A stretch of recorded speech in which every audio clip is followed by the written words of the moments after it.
26/11/2008 মুম্বাই হামলার ঘটনা নিশ্চয়ই মনে আছে। শিউরে উঠেছিল সারা দেশ। পাকিস্তানি জঙ্গি সংগঠন লস্কর ই তৈবার 10 জঙ্গির হামলায় মৃত্যু হয় 166 জনের। ভারতীয় সেনাবাহিনীর হাতে সেই 10 সন্ত্রাসীর মধ্যে 9 জনের মৃত্যু হয়। পরে আর একজনকে মৃত্যুদণ্ড দেওয়া হয়। কিন্তু এই হামলার ছক যারা কষেছিল, মূল চক্রী যারা, তাদের শাস্তি হওয়া এখনো বাকি। সেই 26/11 মুম্বাই হামলার অন্যতম মাথা তাহাউর হোসেন রানাকে আমেরিকা থেকে ভারতে ফেরানো হয়েছে 16 বছর পর। টাইমস অফ ইন্ডিয়ার প্রতিবেদন অনুযায়ী রানাকে কড়া নজরদারির মধ্যে এনআইএ সদর দপ্তরে রাখা হয়েছে। 18 দিন এখানেই থাকতে হবে। প্রথমে 14 ফুট বাই 14 ফুটের একটি বিশেষ কক্ষে কেবল সফট টিপ পিন ব্যবহার করার অনুমতি দেওয়া হয়েছে, যাতে সে কোনোভাবেই নিজের কোনো ক্ষতি না করতে পারে। রয়েছে বহুস্তরীয় ডিজিটাল নিরাপত্তা ব্যবস্থা। রানার সমস্ত প্রয়োজনীয় জিনিস, যেমন খাবার, পানীয় জল, চিকিৎসা ব্যবস্থা তার কাছে ভিতরেই পৌঁছে দেওয়া হচ্ছে।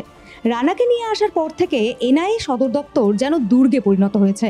অতিরিক্ত দিল্লি পুলিশ এবং আধা সামরিক বাহিনী মোতায়েন করা হয়েছে এবং ছাড়পত্র ছাড়া কারোর সেখানে প্রবেশের অনুমতি নেই। কেবলমাত্র 12 জন এনআইএ কর্মকর্তা প্রবেশের অনুমোদন রয়েছে। আর রানার আইনজীবীর সাথে দেখা করার অনুমতি দেওয়া হয়েছে, তাও এনআইএ কর্মকর্তাদের উপস্থিতিতে। 1961 সালের 12 জানুয়ারি পাকিস্তানের পাঞ্জাবের চিচুয়াতনিতে জন্ম রানার। বেশ উচ্চশিক্ষিত এবং ধনী পরিবারেই জন্ম তার। হাসান আবদাল ক্যাডেট কলেজ থেকে স্নাতক করে রানা।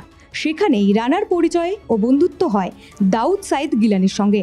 এই দাউদ গিলানি হলো অন্যতম প্রধান চরিত্র মুম্বাই হামলায়। দেখতে থাকুন, আগে আরও জানতে পারবেন। এই দাউদ গিলানির বাবা পাকিস্তানি হলেও মা ছিল আমেরিকা বংশোদ্ভূত। দাউদের জন্ম 1907 সালে ওয়াশিংটন ডিসিতে। দাউদের জন্মের কিছুদিন পরেই আমেরিকা ছেড়ে পাকিস্তান চলে যায় তার পরিবার। কিন্তু পাকিস্তানি সংস্কৃতির সঙ্গে দাউদের মা মানিয়ে নিতে না পেরে ফের মার্কিন যুক্তরাষ্ট্রে ফিরে যান তিনি। দাউদ বড় হতে থাকে পাকিস্তানি জাতীয়তাবাদ এবং ইসলামী রক্ষণশীলতায় নিমজ্জিত রাজনৈতিক পরিবেশে। দাউদও রানার মতোই হাসান আবদাল ক্যাডেট কলেজে পড়াশোনা করে, যা ছিল ছেলেদের আন্তর্জাতিক সামরিক প্রস্তুতি স্কুল। সেখানে থাকাকালীনই তাহাউর হোসেন রানার সাথে বন্ধুত্ব হয় দাউদের। এরাই মুম্বাই হামলায় অভিযুক্ত। 1977 সালে 17 বছর বয়সে দাউদ তার পাকিস্তানি সৎ মায়ের সঙ্গে খারাপ সম্পর্কের কারণে আসল মায়ের কাছে চলে যায় ইউএসএতে।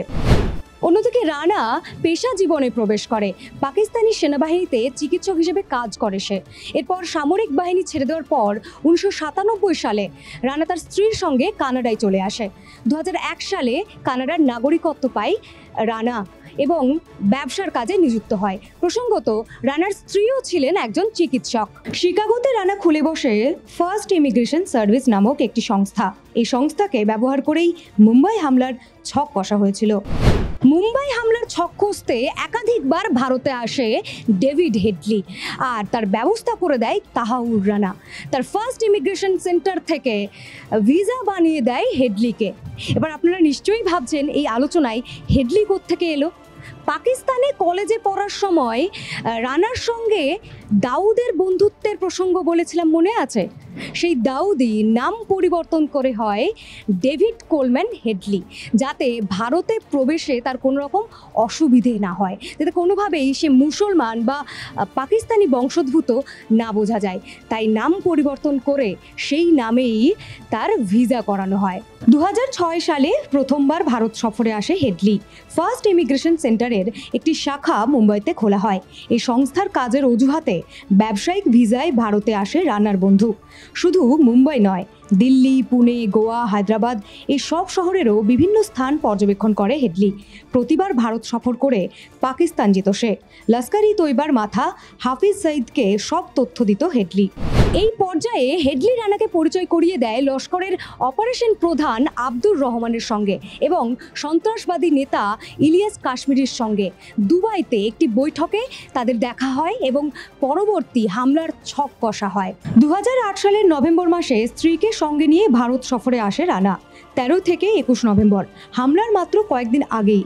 তদন্ত সংস্থা মনে করে এটা নিছক পর্যটন সফর না, এটি ছিল শেষ ধাপের মাঠ পর্যবেক্ষণ, যেখানে হামলার লক্ষ্য এবং গতিপথ চূড়ান্ত করা হয়। এরপরই নভেম্বরের ২৬ তারিখ ঘটে সেই ভয়াবহ হামলার ঘটনা।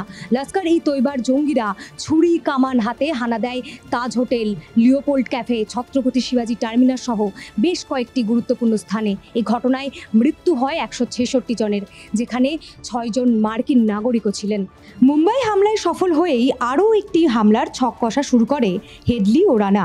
ডেনমার্কের রাজধানী কোপেনহেগেনে ও আরহুস শহরে অবস্থিত মার্গে নাভিসেন জিউল্যান্ডস পোস্টেন পত্রিকার অফিসে হামলার ছক কষা শুরু করে তারা।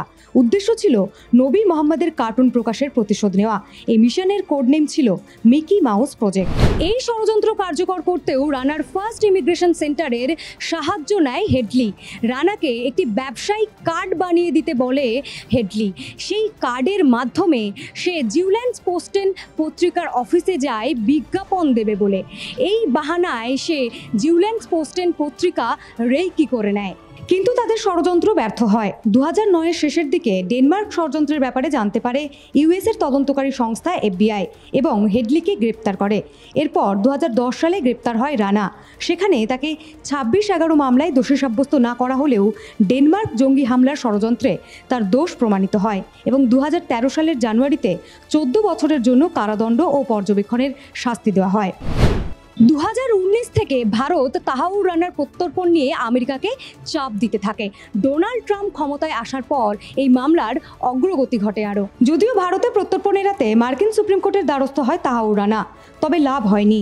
মার্কিন সুপ্রিম কোর্টের বিচারপতিরা রানার আবেদন খারিজ করে দেয়। গত ৯ এপ্রিল ভারতে ফেরানো হয়েছে ২৬/১১ মুম্বাই হামলার অন্যতম চক্রী তাহাউর রানাকে।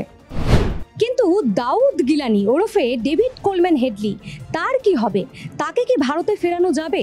শাস্তি পাবে লস্কর ই তৈবার এই সদস্য, নাকি তদন্ত চলতে চলতেই জীবনাবসান ঘটবে এদের? কারণ এদের দুজনেই এখন ষাটোর্ধ্ব।